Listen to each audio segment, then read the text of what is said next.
karena kita dengar sudah mau dijemput oleh Polda. Silahkan, barang siapa berbuat pasti bertanggung jawab.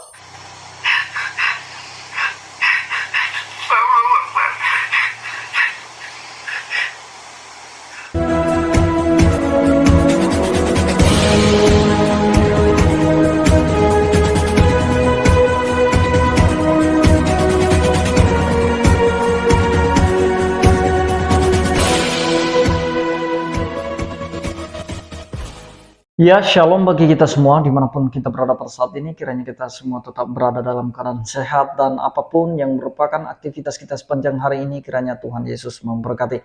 Dan kembali berjumpa lagi di channel kita ini, yaitu Zemayan Yasin. Terima kasih buat teman-teman semua dan juga para sahabat yang sudah mendukung perkembangan channel ini dengan setia. Dan kiranya kita tetap menggunakannya untuk menjadi berkat bagi semua orang. Nah teman-teman, pada video kali ini saya akan membahas isu tentang penyakit yang dialami oleh Ustadz Agustan, dan yang kita bahas sekarang bukan penyakitnya, melainkan aktingnya yang cukup luar biasa. Karena teman-teman, ada dua dugaan kenapa Agustan tiba-tiba mengalami sakit. Yang pertama mungkin karena dia takut dijemput oleh polisi, dan yang kedua, dugaan yang kedua, bahwa Agustan sedang menggali donasi. Dan yang ketiga, dia membuat satu settingan di mana Khomeini berkunjung di rumahnya, dan kemudian tiba-tiba dilihat sampul Alkitab yang pernah dia tempelkan di pantatnya, tiba-tiba tidak ada isinya. Nah teman-teman, itu hanya dugaan-dugaan kita. Yang namanya sudah kasus, ya pasti panik, takut. Mereka mencoba menghilangkan barang bukti.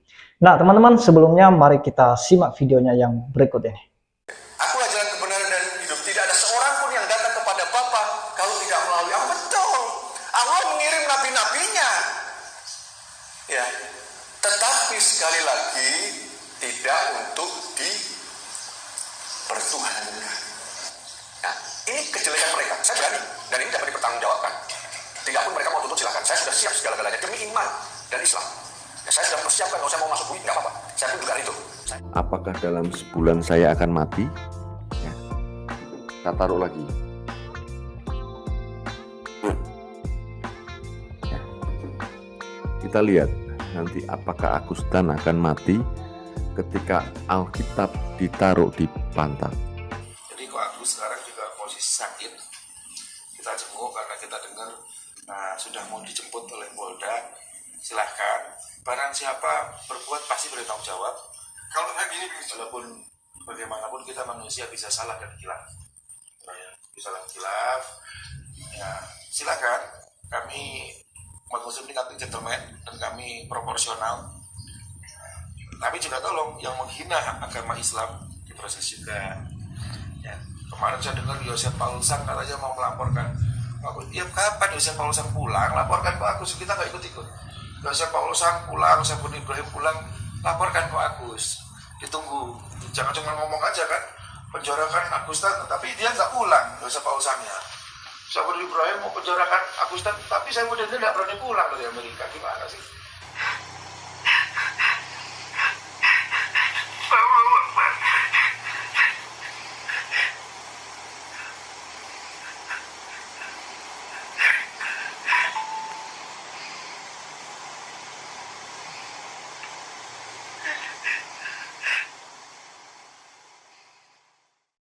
Nah, jadi itu dia videonya teman-teman. Di awal cuplikan ini, dia sebelum mengalami kasus ini teman-teman, atau masalah ini, dia begitu ganasnya atau panasnya membahas tentang Injil dalam ceramah-ceramahnya.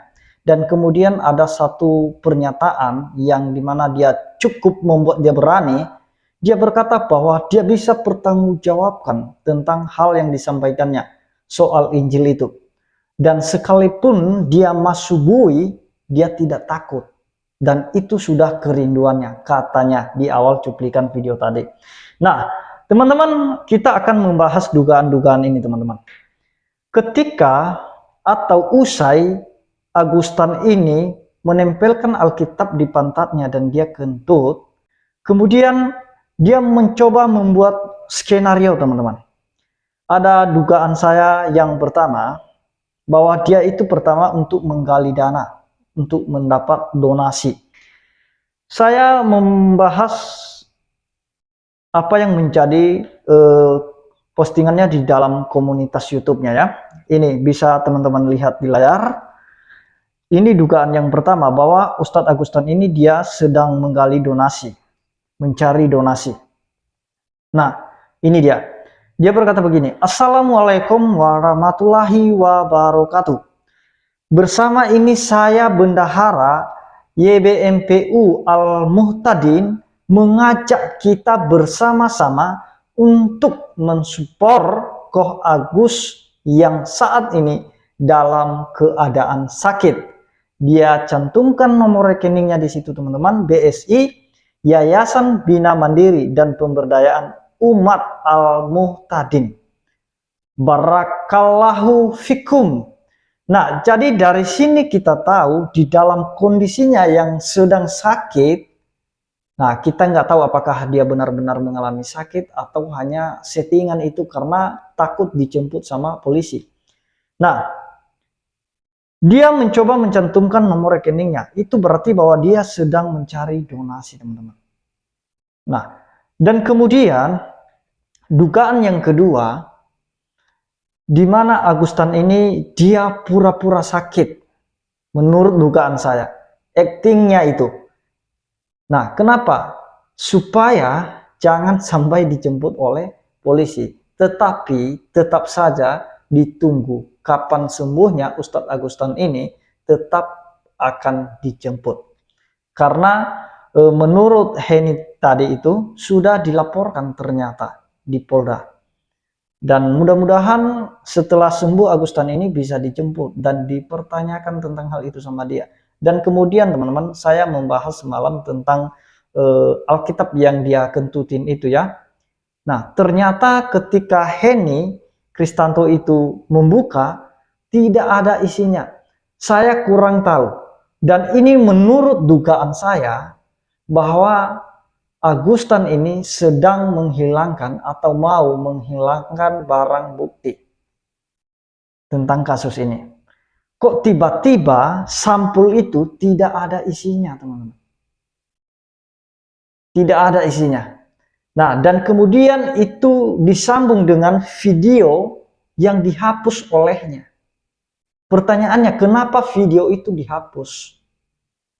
Bukankah bisa dipertanggungjawabkan oleh Ustadz Agustan tentang video yang dia upload itu? Sekalipun video originalnya yang dari channel Agustan itu sudah dihapus, tetapi itu sudah banyak ditanggapi oleh apologetik Kristen. Videonya itu sudah diambil. Itu tidak mungkin lagi dihilangkan barang buktinya.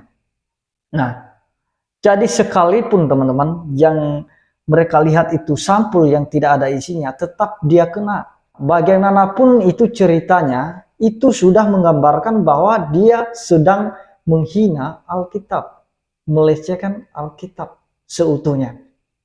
Karena di dalam videonya itu dia menyebut Alkitab atau Bible. Jadi Bible itu bukan hanya sampul. Bicara Alkitab itu seutuhnya dari Kejadian sampai Wahyu. Nah, jadi buktinya dia menyebutkan dalam videonya. Nah, bisa saja dia pura-pura sakit, teman-teman ya. Dan menurut dugaan saya, kemungkinan besar Agustan ini dia sedang membuat acting supaya jangan dijemput oleh pihak kepolisian. Ya, bagaimanapun tetap ditunggu sampai sembuh. Bagi saya tidak masalah kalau polisi yang jemput ya teman-teman ya. Tetapi kalau seperti yang dia minta, di mana dia mau diajak, takutnya malaikat maut yang duluan jemput dia.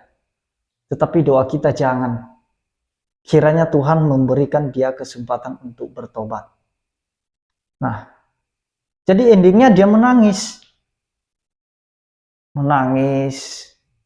Saya kurang tahu apakah dia menangis, mengeluarkan air mata buaya, supaya orang percaya dengan skenarionya. Nggak tahu kita. Hanya dialah yang tahu dan Tuhan sendiri yang tahu. Dan mudah-mudahan nanti dia bisa pertanggungjawabkan semua skenario yang dia buat ini. Nah, begitu gagahnya dia membahas Injil. Oh, akulah jalan dan kebenaran dan hidup. Tidak ada seorang pun yang datang kepada Bapa kalau tidak melalui aku. Itu kan Yesus sebagai nabi. Allah mengutus nabi-nabinya. Bukan berarti Yesus itu untuk dipertuhankan katanya. Nah, karena dia berusaha teman-teman menyangkal ketuhanan Yesus itu. Nah, dengan upaya, dengan usaha semaksimal mungkin, dia menyangkal ketuhanan Yesus itu. Ya bagi orang Kristen tidak masalah. Mau menyangkal atau tidak, Yesus itu tetap Tuhan. Mau percaya atau tidak, dia tetap Tuhan. Ketidakpercayaanmu itu tidak mengubah hakikat kealahan dari Kristus itu. Tidak akan mengubah. Ketidakpercayaanmu, pembahasanmu, penyangkalanmu itu tidak bisa mengubah kebenaran. Kebenaran ya tetap kebenaran. Nah, jadi seperti yang dia katakan, ya dia bisa pertanggungjawabkan itu. Sekalipun dia masuk bui katanya. Dia tidak takut. Justru itu yang dia rindukan. Loh, kalau itu yang kamu rindukan mau masuk bui, kenapa lu tiba-tiba nangis? Nah, artinya kalau dia buat acting atau skenario dia dinyatakan sakit, itu artinya kan takut dijemput oleh polisi. Tapi katanya rindu mau masuk bui. Nah, jadi itu dia teman-teman. Artinya tidak konsisten. Kalau benar-benar mau bertanggung jawab, mari. Nggak usah buat skenario, acting kayak gitu. Mari bertanggungjawabkan. Jadi itu yang mau saya sampaikan teman-teman, bahwa memang Agustan ini sebenarnya pandai mereka ya. Sebelum mereka masuk, mereka rekam dulu bagaimana mereka berkunjung di dalam. Nah, itu artinya kan sudah diatur dari luar. Ya tentu saja, sampul yang kosong itu pun itu sudah diatur semua. Bagaimana nanti actingnya, bagaimana seterusnya yang dilakukan, yang dibicarakan. Nah, jadi bagaimanapun itu tetap harus diadili secara hukum. Nah, karena negara kita negara hukum, sekalipun orang Kristen sudah memaafkan Ustadz Agustan, ya saya sendiri secara pribadi ya saya memaafkan Ustadz Agustan. Nah, tetapi yang namanya kita negara hukum ya tetap harus diproses secara hukum. Nah, karena memang tugas kita itu harus mengampuni orang yang bersalah kepada kita. Dan bahkan Tuhan Yesus ajarkan kita berdoa bagi musuh kita yang menganiaya kita, yang membenci kita. Jangan balas kejahatan dengan kejahatan, balas kejahatan itu dengan kebaikan. Jadi apapun yang dilakukan oleh Ustadz Agustan terhadap kekristenan, bagaimana dia menghina, menghujat, ya tugas kita mendoakan dia supaya dia memperoleh kesempatan untuk bertobat. Tapi kalaupun dia tidak menggunakan kesempatan itu, ya biarlah Tuhan yang berperkara di dalam hidup Ustadz Agustan. Karena tidak ada hak kita sebagai orang Kristen untuk menghakimi dia. Kita tidak boleh menjadi Tuhan atas dia. Nah, karena kita tahu bahwa ketika Ustadz Agustan ini menantang Tuhan, itu bukan orang Kristen yang dia tantang, tetapi Tuhan, Allah yang hidup.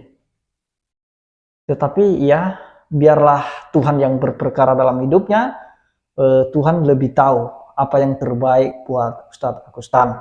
Dan mudah-mudahan ini merupakan awal, saya tetap katakan itu, ini merupakan awal di mana nanti Ustadz Agustan ini bisa memiliki perubahan hidup.